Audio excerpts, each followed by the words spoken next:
जय हिंद। कैसे हैं आप सब। प्रीवियस क्लास में हम लोगों ने संबंध पढ़ लिया था। संबंध क्या होता है। आज की क्लास में हम लोग पढ़ेंगे संबंध से रिलेटेड प्रांत, परिसर और सहप्रांत। यह संबंध और फलन से रिलेटेड बहुत ही इम्पोर्टेंट टॉपिक है, इसलिए आप लोग इसे बहुत ही शांति और थम के समझिए। तो चलिए हम लोग समझते हैं प्रांत, परिसर और सहप्रांत क्या होता है। हम लोग एक एग्जाम्पल से प्रांत, परिसर और सहप्रांत को समझने वाले हैं। तो यहाँ पर हमने दो समुच्चय लिया है। समुच्चय ए है और समुच्चय बी है। समुच्चय ए में कुछ अवयव हैं, जैसे यहाँ पर 1 2 3 4 5। समुच्चय बी में है 1 2 4 6 8। तो जो संबंध होता है वह दो समुच्चयों के बीच एक रिलेशन होता है। यहाँ पर रिलेशन है आर सच दैट, इस तरह दिया है आर सच दैट ए से बी में एक रिलेशन है। जो यहाँ पर संबंध स्थापित किया गया है वह समुच्चय ए से समुच्चय बी में स्थापित किया गया। इसे क्या पढ़ेंगे, आर सच दैट ए से बी में एक संबंध है। आर इस प्रकार है कि वह रिलेशन समुच्चय ए से समुच्चय बी में है। तो यहाँ आर कैसा है, x comma y such that y बराबर 2x। और यहाँ पर जो यक्स है वह 6 से छोटा है। जो यहाँ पर यक्स है, यक्स समुच्चय ए के अवयवों को प्रेजेंट कर रहा है। जैसे 1 2 3 4 5 यहाँ पर है, तो ये किसके मान है, यक्स के मान है। यहाँ पर जो यक्स है वह समुच्चय ए के अवयवों को प्रेजेंट कर रहा है। तो यक्स बराबर क्या हो सकता है, 1 2 3 4 5। और यहाँ पर जो वाई है वह समुच्चय बी के अवयव है। समुच्चय बी में क्या क्या है, जैसे यहाँ पर 1 2 4 6 8।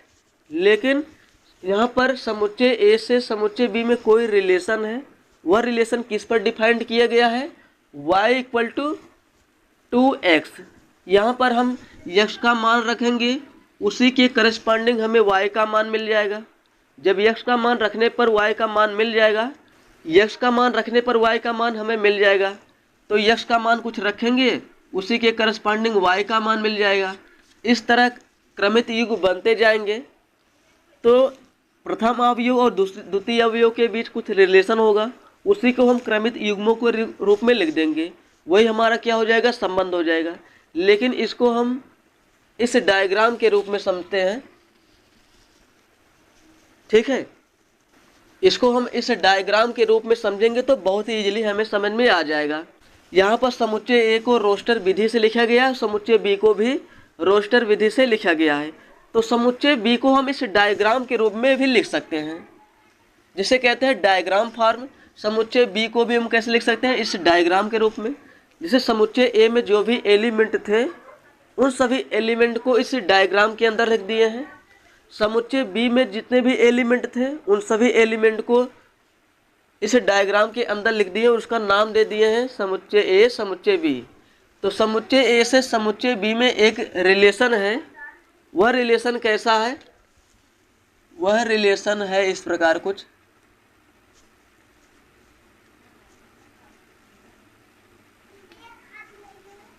x comma y such that y equal to 2x। ये समुच्चय ए से समुच्चय बी में रिलेशन है, ठीक है। ए है समुच्चय बी। तो हम क्या करेंगे, यक्स का मान रखेंगे 1 2 3 4 5। यहाँ पर 1 रखेंगे तो 1 के करस्पॉन्डिंग हमें y का मान मिलेगा। 2 रखेंगे तो 2 के करस्पॉन्डिंग हमें y का मान मिलेगा। तो यहाँ पर हम मान निकाल लेते हैं। तो यहाँ पर हम लोग मान निकाल लेते हैं। जैसे r यहाँ पर आएगा, देखिए जब हम x का मान यहाँ पर कितना रखेंगे 1, इसे समीकरण आप मान लीजिए y इक्वल टू 2x। जब हम यहाँ पर x का मान 1 रखेंगे तो y का मान मिल जाएगा। x का स्थान पर 1 रखेंगे तो 2 गुणे 1 बराबर 2, यानी y का मान 2 मिल गया। जब हमने x का मान 1 रखा तो y का मान मिल गया 2, ठीक है। x का मान रखा 1, y का मान मिला 2। कहाँ पर, इसमें जब रखा तब। जो भी हमें क्रमित युग्म मिलेगा वह x कामा y के रूप में मिलेगा। तो पहला हो गया। अब क्या रखेंगे, x का मान हम 2 रखेंगे तो y का मान मिल जाएगा। यहाँ 2 रखेंगे तो 2 गुणे 2 बराबर 4। 4 कब आया? जब हमने x का मान 2 रखा, y का मान मिल गया 4। यहाँ पर जो प्रथम अवयव है वह x है, द्वितीय अवयव y। ठीक है। इसी तरह हम क्या करेंगे, 3 रखेंगे यहाँ पर, तो 3 2 गुणे 3, y का मान 6, 3 रखने पर 6 मिल गया। इसी तरह 4 रखेंगे तो कितना मिलेगा? x का मान 4, y का मान 2, यहाँ 4 रखेंगे तो 2 चौके 8।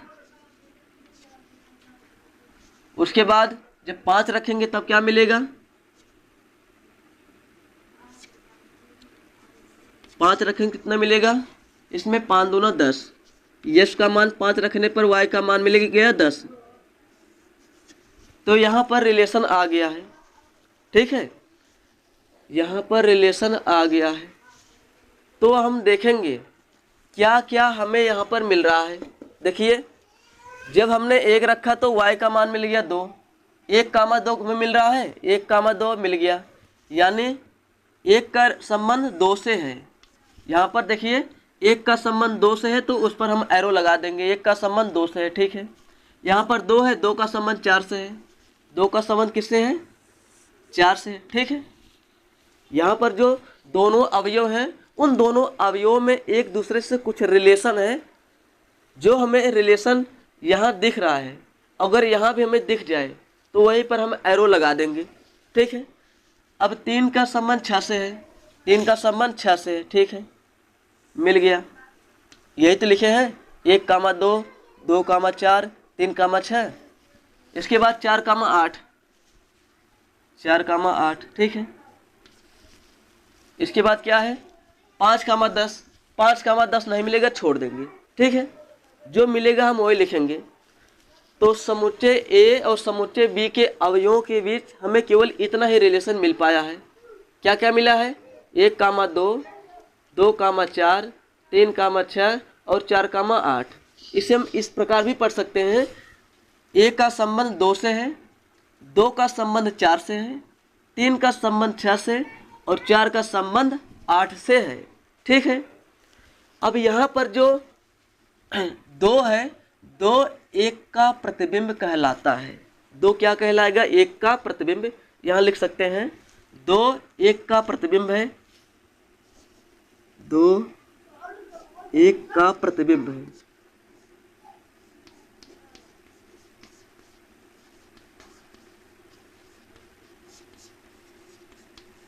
ठीक है, उसके बाद 4 2 का प्रतिबिंब है, 4 2 का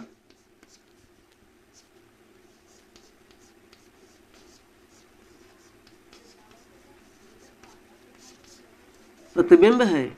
ठीक है, मान लीजिए कोई मिरर है, ये मान ले मिरर समझिए आप इसे, और इसे आप एक्चुअल अपने आप को समझिए। मान लो आप खड़े हैं, आपके सामने कोई मिरर है, आप यहाँ खड़े हैं, आपका इमेज उस मिरर में बनेगा। तो क्या कहेंगे?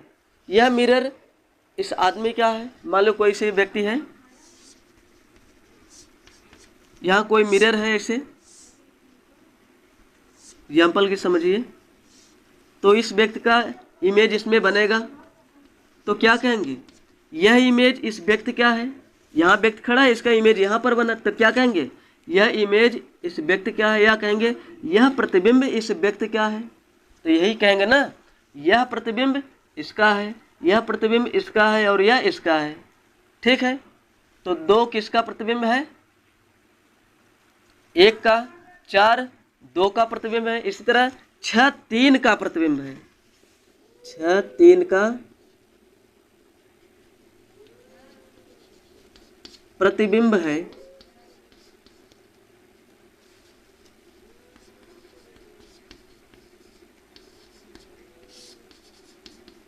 इसी तरह 8 4 का प्रतिबिंब है, 8 4 का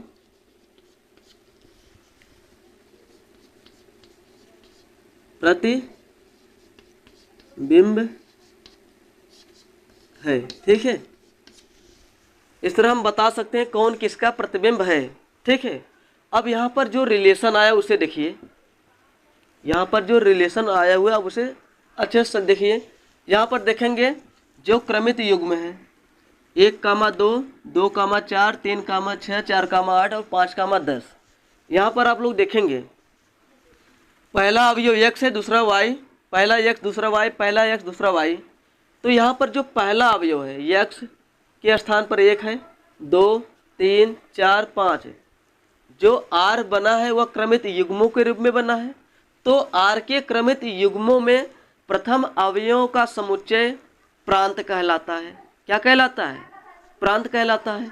या आप लोग इस डायग्राम से समझिए, इसे डायग्राम से समझेंगे तो बहुत ही अच्छी तरह से प्रांत, सहप्रांत और परिसर समझ जाएंगे। तो प्रांत कैसे निकालेंगे हम देखेंगे यहाँ से।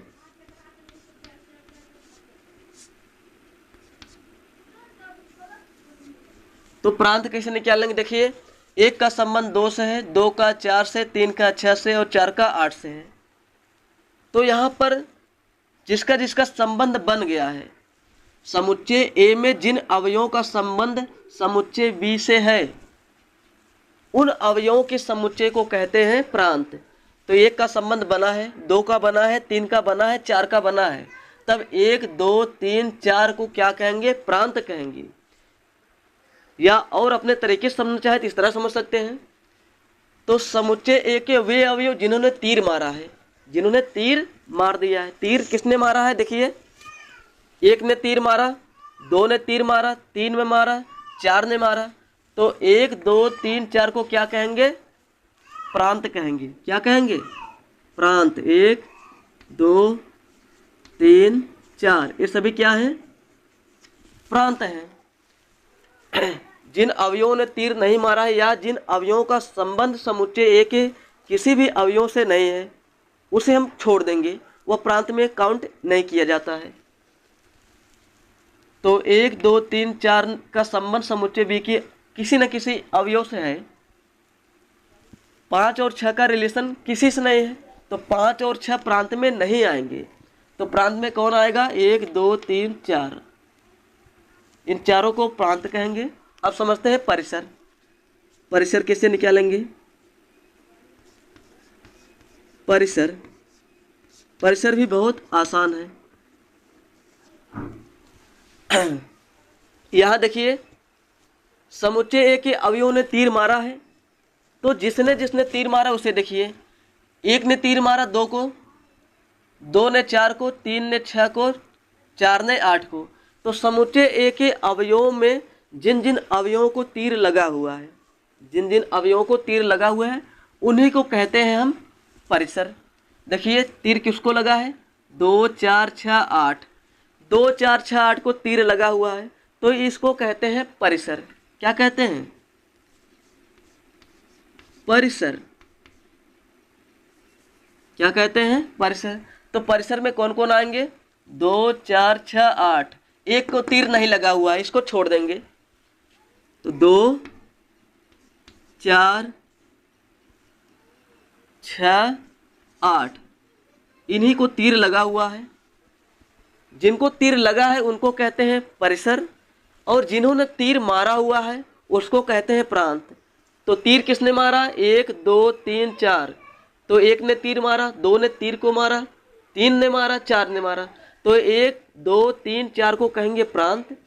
तो 1 ने किसको मारा? 2 को, 2 ने 4 को, 3 ने 6 को और 4 ने 8 को मारा। जिसको जिसको तीर लगा है उनको हम समुच्चय के रूप में लिख देंगे, वो हो जाएगा परिसर। और जिसने जिसने तीर को चलाया है उसको हम लिख देंगे समुच्चय के रूप में, वो बन जाएगा प्रांत। अब बात आता है सहप्रांत। किसकी बात? सहप्रांत। सहप्रांत थम के समझिए, बहुत ही आसान है। सहप्रांत। सहप्रांत जैसे मान लीजिए यहाँ पर जो रिलेशन था समुच्चय ए से समुच्चय बी में था, रिलेशन जो यहाँ पर था समुच्चय ए से समुच्चय बी में था, तो दूसरे वाले समुच्चय के अवयवों को कहते हैं सहप्रांत। जैसे समुच्चय ए का संबंध समुच्चय बी में था, तो जो बाद वाला समुच्चय होता है उसके सभी अवयवों का जो समुच्चय होता है उसे कहते हैं सहप्रांत। तो जो समुच्चय बी में अवयव हैं सबको काउंट कर लेंगे, उनको हम लिख देंगे, हो जाएगा सहप्रांत। क्या क्या इसमें है, 1 2 4 6 8, 1 2 4 6 8। तो यहाँ पर सहप्रांत क्या है, जो समुच्चय बी है, समुच्चय भी पूरा का पूरा हो जाता है सहप्रांत। ठीक है, भले ही इसमें कोई ऐसा अवयव हो उसका किसी के साथ संबंध ना हो या ना हो, तो सबको अगर लिख देंगे वो क्या हो जाता है, सहप्रांत। ठीक है, ये हो गया सहप्रांत। आई होप आप लोग प्रांत, परिसर और सहप्रांत को समझ गए होंगे। ठीक है, तो इसी से रिलेटेड एग्जाम्पल भी दिया हुआ, प्रश्नावली में कई क्वेश्चन है, उन सबको हम नेक्स्ट वीडियो में समझेंगे। तो उम्मीद है आज की वीडियो में आप लोग इन सब टॉपिक को अच्छी तरह से समझ गए होंगे। तो आज के लिए इतना ही, मैं मिलता हूँ किसी नए वीडियो में, तब तक के लिए जय हिंद।